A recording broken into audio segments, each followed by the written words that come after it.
Okay, so this is a video for Charles G, who has a hard time believing that I got all the hours from my apprenticeship being self-employed, and he can't believe that I was never an employee. I'm going to explain to you how it worked. When I was young, and my dad decided to stop being a mechanic and bought a garbage company, he thought he'd teach me a valuable lesson. So what he did is he set up a little LTD that had my name on it and said, okay, I'm going to hire you as a contractor. I'm going to be your first client ever. I want to hire you to paint my bins. Now, I said you make your own hours, but that's the thing is if you can't keep up to what I expect, because like most customers and clients, they have an expectation, so they want a certain volume delivered to them. He would cancel, but that's the thing. So I said, okay, sure, let's do it. So I started that way, and it started getting pretty heavy, and his expectations got a little bit higher.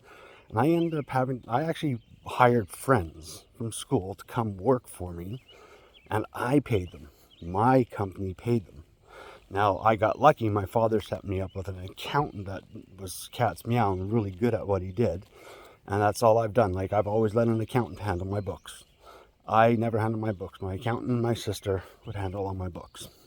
But, so from that, I turned around and said, well, this is getting really lame. And I got a little bit older, and I learned that, well, there's money in recycling. So I approached my father, said, would you like to be an investor in my company? I got a new venture. And with his investment, I started a recycling company, and I employed people. And I had equipment and machinery that needed to be fixed. And the whole time, I was doing my apprenticeship for millwright mechanic.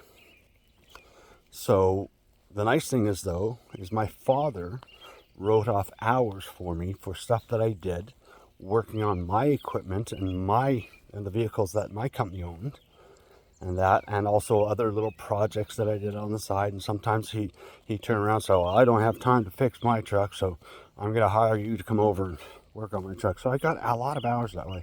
My auntie did the same thing for me. My uncle did the same thing for me. My grandfather did the same thing for me. But they always made sure that I was self-employed.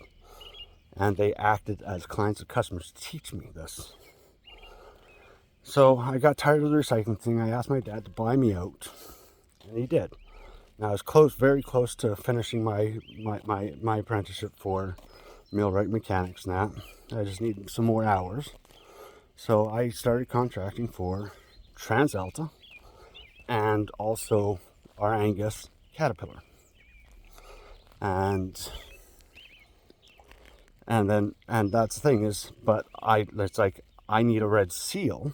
I need to have a red seal in my company to do this. So I went out and hired a guy that had a red seal.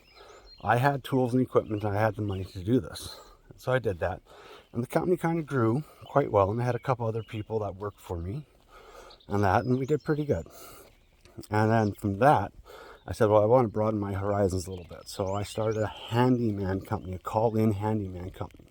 You'd open up the yellow pages and see my company there and call me up, and I'd send someone out to do stuff, or I'd go out and do stuff.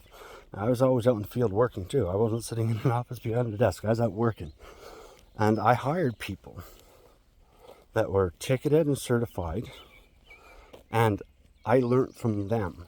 And they wrote off hours for me as I learned and got hours.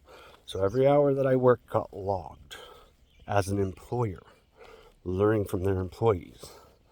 And I got lucky. I got a big office furniture contract and all that stuff, and then come in. Then the 90s came, and the big housing build blew up, and it's like, man, time to go into carpentry, I guess. Let's start building houses. So I went to Jamin Homes and a couple other spec home builders, and said, you guys looking for any contractors come to do stuff? I said, yeah, we're looking for someone that can frame houses, someone that can handle our back framing, someone that can do this, can do our basement developments. And I said, yeah. So that's where my carpentry training started. I actually hired some laborers.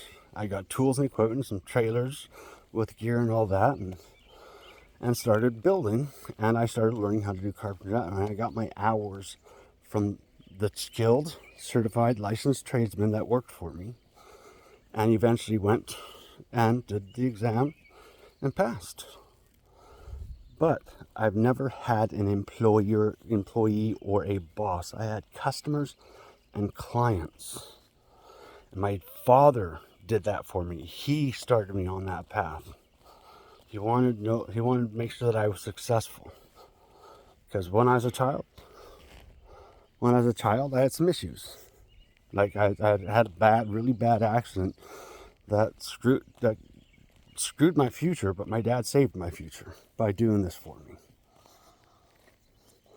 But from a very young age, he taught me how to be self-employed, how to be self-sufficient, so I would be successful.